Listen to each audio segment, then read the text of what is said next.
पार्थाय प्रतिबोधितां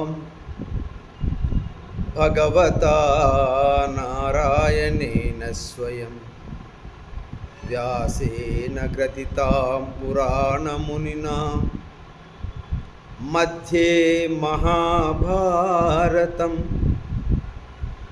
अद्वैतामृतवर्षिणीं भगवतीम् अष्टादशाध्यायिनीम् अम्ब त्वामनुसन्दधामि भगवद्गीते भवद्वेषिणीम् भगवद्गीते भवद्वेषिणीम्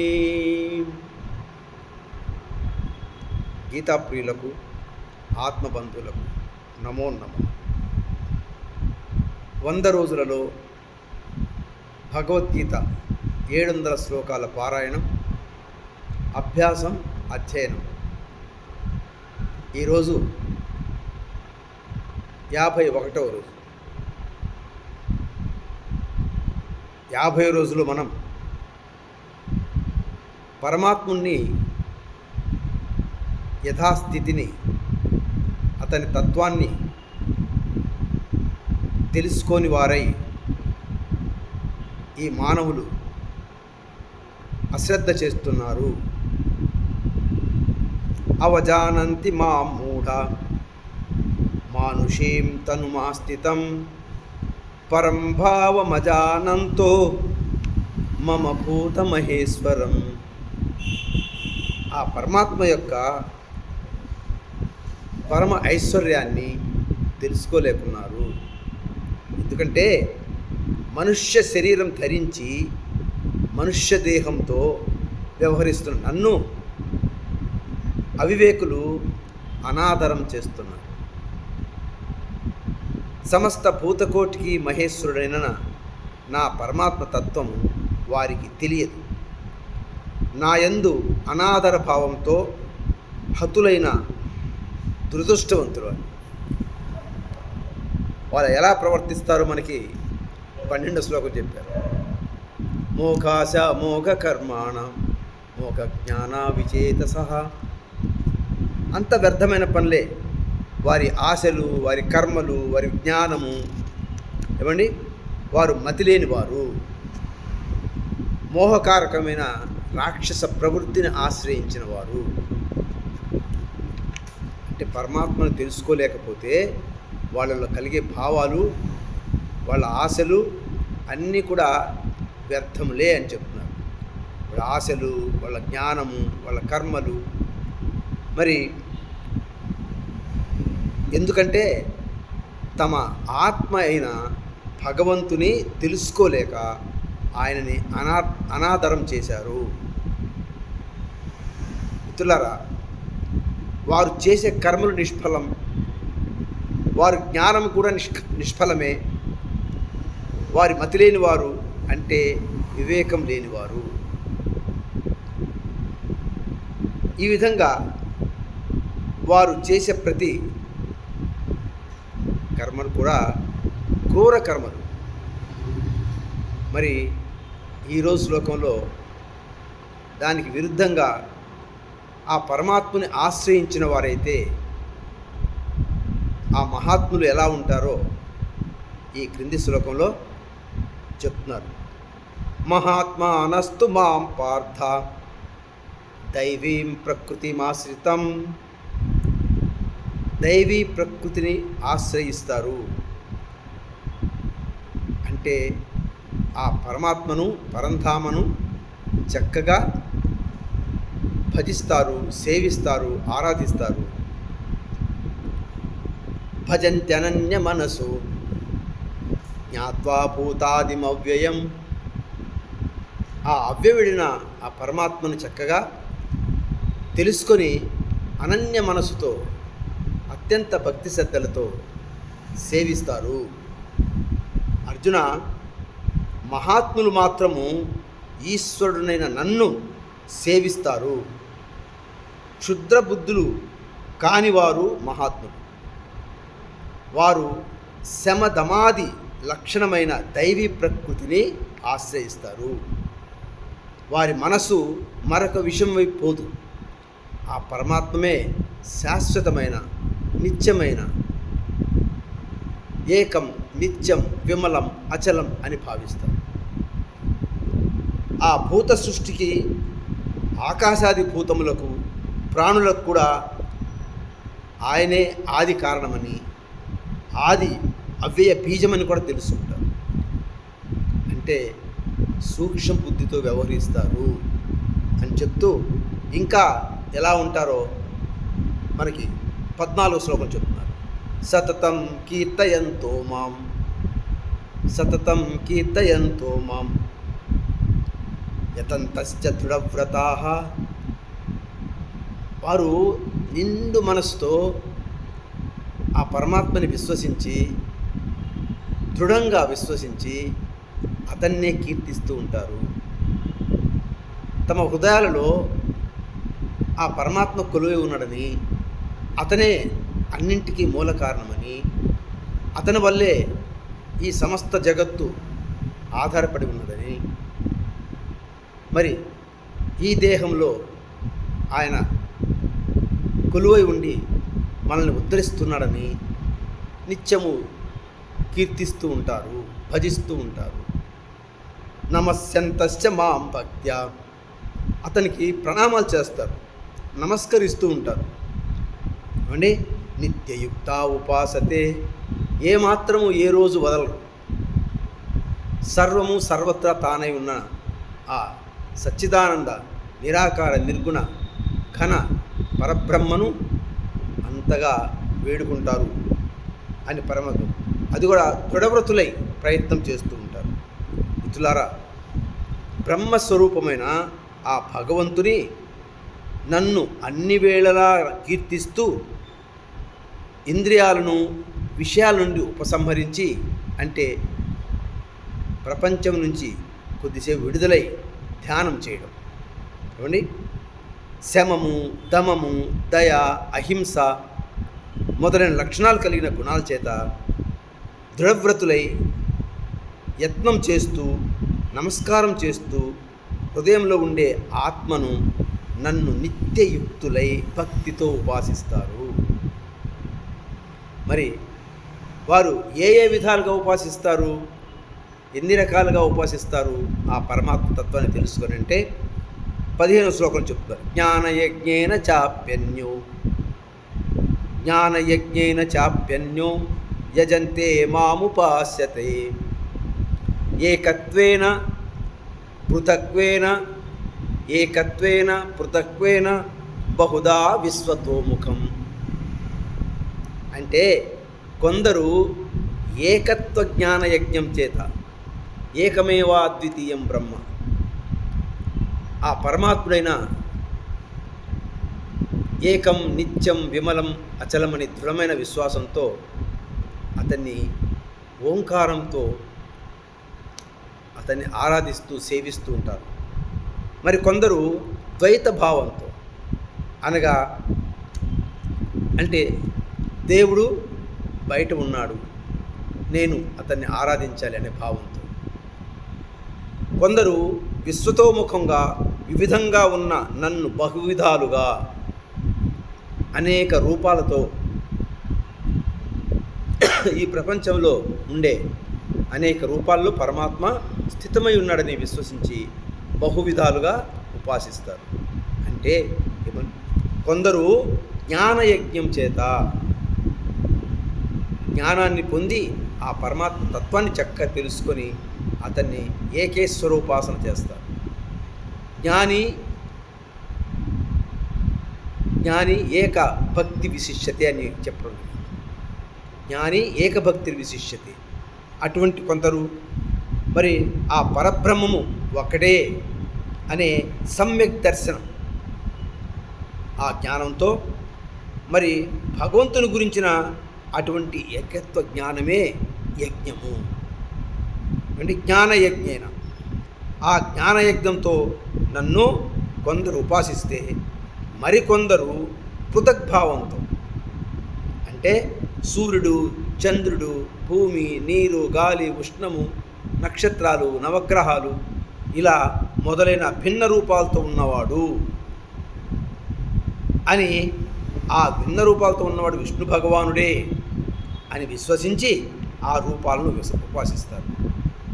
మరికొందరు ఆ భగవానుడే సర్వతోముఖముగా అనగా బహు విధాలుగా ఉన్నాడు అని ఆ విశ్వరూపుని ఉపాసిస్తారు. మరి ఎన్ని విధాలుగా ఉపాసించినా పరమాత్మ యొక్క వివిధ రూపాలను ఎలా చేస్తారో 16 ఆ పరమాత్మ ఎక్కడెక్కడ ఎలా ఉన్నాడో, అందరిలో అన్నిట్లో మమేకమై ఎలా ఉన్నాడో 16 శ్లోకం నుంచి 16, 17, 18, 19 శ్లోకాలు చెప్తారు. అహం క్రతురహం యజ్ఞ స్వదాహమహమౌషధం మంత్రోహమహమే వాజ్యం అహమగ్ని రహం హుతం. అంటే మనకి 4వ అధ్యాయంలో 24 శ్లోకంలో బ్రహ్మార్పణం బ్రహ్మహవిః బ్రహ్మాగ్నౌ బ్రహ్మణాహుతం బ్రహ్మైవతేన గంతవ్యం బ్రహ్మకర్మ సమాధిన అని ఒక శ్లోకం. సర్వము ఆ బ్రహ్మమయమే. అలాగే ఈ శ్లోకం కూడా క్రతువును నేను, యజ్ఞమును నేను, స్వధాను నేను, ఔషధం నేను, మంత్రం నేను, ఆజ్యం నేను, అగ్ని నేను, హుతం నేను అని ఈ శ్లోకంలో చెప్తున్నారు స్వామి. అంటే పితరులకిచ్చే అన్నం స్వధ అంటారు, అది నేనే. సర్వ ప్రాణులు తినే వరి, గోధుమ మొదలైన వాటిని ఔషధములు అంటారు, అది నేనే. అంటే స్వధ అంటే సర్వ ప్రాణులు తినే అన్నము నేనే. అన్నం అంటే ఔషధం, అది వ్యాధి, ఆకలి అనే వ్యాధిని ఉపశమింపజేయడానికి తినే మందు. పితరులకు, దేవతలకు హవిస్సు ఇచ్చేటప్పుడు చెప్పే మంత్రం నేనే. ఆజ్యము, హవిస్సును నేనే. హవిస్సు ఎందులో హోమం చేస్తారో ఆ అగ్ని కూడా నేనే. ఏమండి? హుతం అంటే హవన కర్మ, అది నేనే. అంతేకాదు, ఇంకా పరమాత్మ ఇంకా చెప్తున్నాడు, పితాహమస్య జగతో మాతా ధాతా పితామహః వేద్యం పవిత్రమోంకార రుక్సామయజురేవ చ. ఈ జగత్తుకు తండ్రిని, తల్లిని, విధాతను, తాతను నేనే. తెలుసుకోదగిన పవిత్ర విషయాన్ని నేను. ఓంకారమును, రుక్కు, సామ, యజస్సులు వేదములు నేనే. రుక్సామ యజుర్వేదములు నేనే అని చెప్తున్నాను. అంటే ఈ జగత్తుకి తండ్రి ఆయనే, తల్లి ఆయనే. అంటే జ్ఞాన చైతన్య శక్తే తల్లి, ఆ పరమాత్మే తండ్రి. ఏమండి? ప్రాణులకు కర్మఫలం విధించే విధాత. తండ్రికి తండ్రిని అంటే తాత. తెలుసుకోదగిన పావన వస్తువు, పవిత్రమైన విషయం నేనే అవి విషయంలో చెప్పి ఇంకా ఏం చెప్తున్నారంటే, గతిర్భక్త ప్రభు సాక్షి, గతిర్భక్త ప్రభు సాక్షి నివాస శరణం సుహృత్ ప్రభవ ప్రళయ స్థానం నిధానం బీజమవ్యయం. ఇంకా పరమాత్మ గతి, భర్త, ప్రభువు, సాక్షి, నివాసము, మిత్రము, సృష్టి స్థితి లయకారకుడను, ఆధార స్థానమును, నాశరహిత బీజమును నేనే. తులరా, పరమాత్మ లేని చోటంటే ఎక్కలేదు. సర్వము తానై ఉన్నాడని విశ్వసించడమే ఆత్మజ్ఞానం. అందులేడు ఇందులే గలడని సందేహం వలదని ఉంది కదా పద్యం. అలాగే ఇక్కడ మనకు చెప్పిన కొన్ని విషయాలు. గతి అంటే కర్మఫలం, భర్త పోషించువాడు, ప్రభు అంటే స్వామి. మరి ప్రాణులుండే నివాసం, కష్టంలో శరణొచ్చిన వారికి కష్టాన్ని తొలగించేవాడు, మిత్రుడు, ప్రత్యుపకారం కోరకుండా మేలు చేసేవాడు, సుహృత్, ప్రభవం, జగత్తుకు పుట్టుక, ప్రళయం, దేనియందు జగత్తు లీనమవుతుందో అది నేనే, దేని లోపల జగత్తుంటుందో అది స్థానం, అంటే నివాసం, నిధానం. నిధానం అంటే నిక్షేపం. ప్రాణులు కాలాంతరంలో అనుభవించగలిగింది ఆ నిధానమే.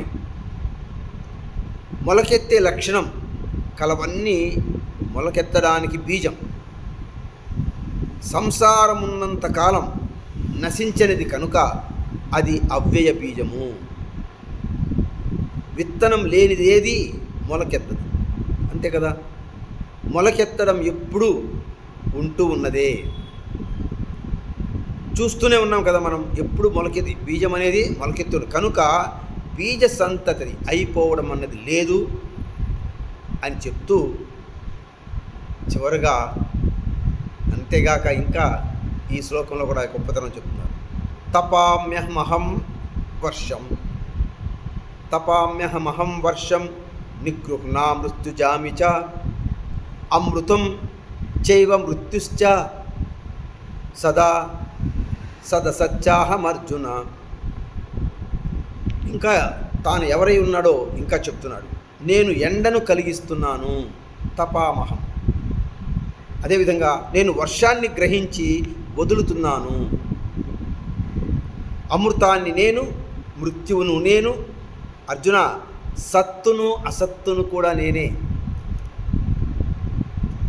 చూసారమ్మా, ఈ 4 శ్లోకాలు కూడా పరమాత్మ ఎక్కడెక్కడ స్థితమై ఉన్నాడో, మమేకమై ఉన్నాడో అది తెలుపుతున్నారు.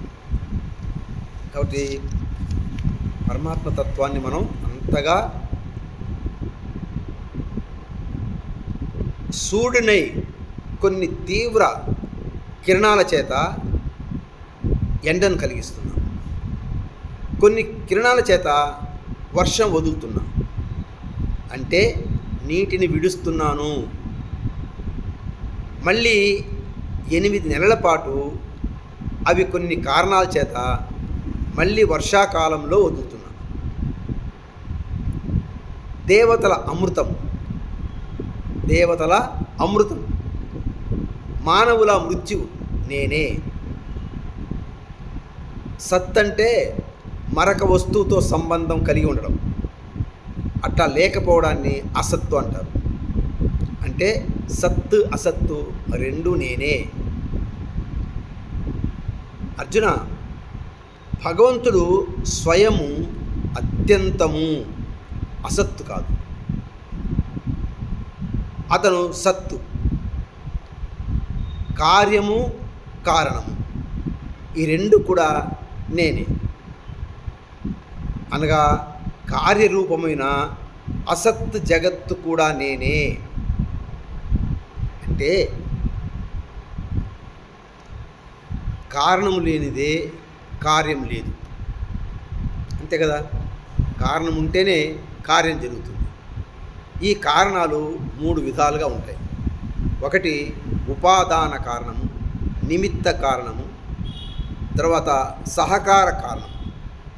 ఏమండి, అయినా ఈ ప్రపంచానికి పరమ పురుషుడు ఆయనే. కారణము ఆయనే, కార్యము ఆయనే. అన్ని కారణములు కార్యము తానేనని అంటే మట్టి నుండి తయారయ్యే అన్ని రకాల వస్తువులు, మట్టి నుండి తయారయ్యే అన్ని రకాల వస్తువులు, పాత్రలు, చేసే కుమ్మరి, అతను ఉపయోగించే సాధనములు అంటే సారె, కర్రె, నీరు, సారె, కర్ర, నీరు, అవి కూడా అతనిలో జనించే ఊహలు, ఆలోచనలు. ఏమండి, మరి అవన్నీ తన యొక్క జ్ఞాన చైతన్యంశయే. తానే అయి ఉన్నాడు.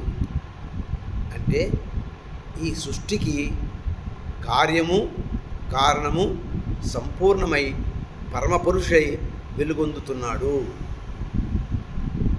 ఎక్కడ మనం అతన్ని విస్మరించడం, ఎక్కడ మరువగలం, ఎక్కడ లేడని చెప్పగలం, ఏ విషయంలో ఏ పదార్థము తాను కానిదని చెప్పగలం.